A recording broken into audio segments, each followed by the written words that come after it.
Welcome to Nita zone. आज आपल्याला उपवासाचे ढोकळे बनवायचे आहेत. 2 वाट्या वरीचे तांदूळ मी बारीक करून घेतलेले आहेत आणि 1 वाटी साबुदाणा बारीक करून घेतलेला आहे. एकदम बारीक करून घ्यायचे.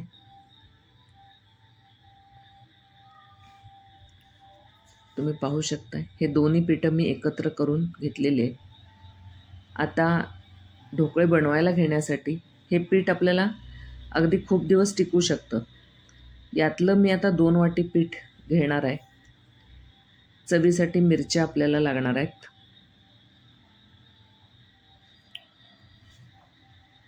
हे मिरच्याचा ठेचा मी करून घेतला आहे.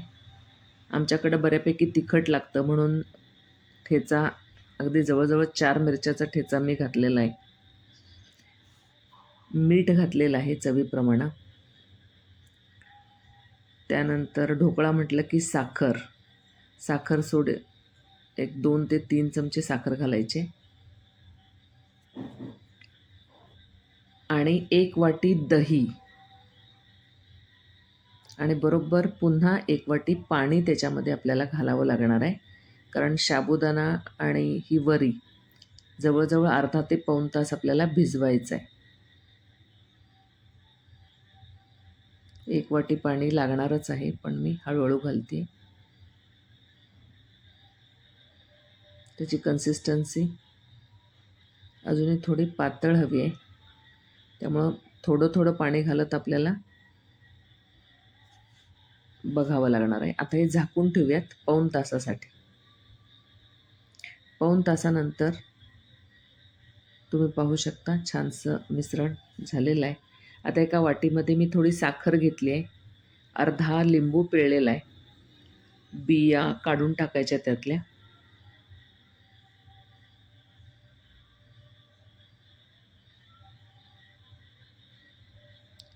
त्याच्यामध्ये थोडं कोमट पाणी घालायचं आहे. कोमट पाणी याच्यासाठी की साखर जी घातलेली आहे ती आपल्याला विरघळवायची आहे.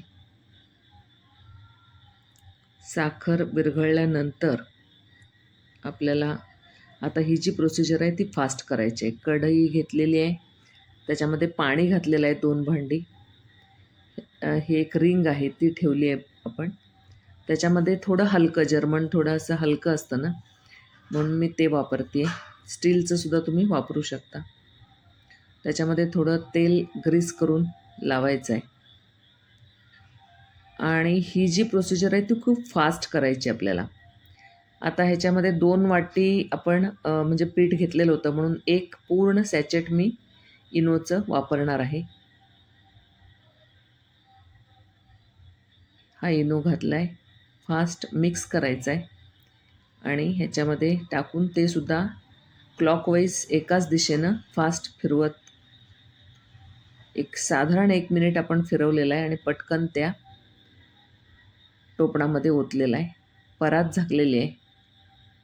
वाफ जाऊ नये म्हणून मी खलबत्ता पण वर ठेवते आहे. मोठा गॅस करून जवळजवळ 4 ते 5 मिनटं आपल्याला मोठा गॅस करून ठेवायचा आहे आणि 4-5 मिनटानंतर साधारण 2 मिनटं गॅस मिडियम आचेवरती ठेवला आहे. आता उपवासाचे ढोकळे म्हटल्यावर बाकी काही आपण वापरू शकत नाही. फक्त जिरे मी घातलेले आहेत. वाफ आलेली आहे. ढोकळे छान. आता हे आपण त्याच्यावरती फोडणी पसरून घेऊयात.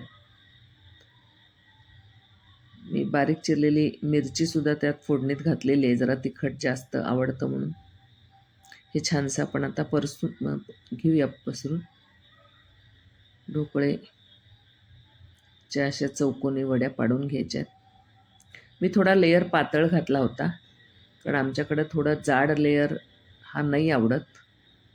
तुम्ही जाड म्हणजे हलके होतात. जाड जरी लेयर घातला ना तरी हलके होतात. छानसे असे स्पॉन्जी ढोकळे पाहू शकताय तुम्ही. खूपच चवीला सुद्धा छान होतात. डाएटसाठी तर एकदमच छान आहे. खिचडी म्हटलं की भरपूर दाण्याचं कूट तेल जातं, त्यापेक्षा हे छान आहे. नक्की करून पहा. लाईक करा, शेअर करा आणि सबस्क्राईब करा. आजचा उपवासाचा मेनू ढोकळा आणि आईस्क्रीम.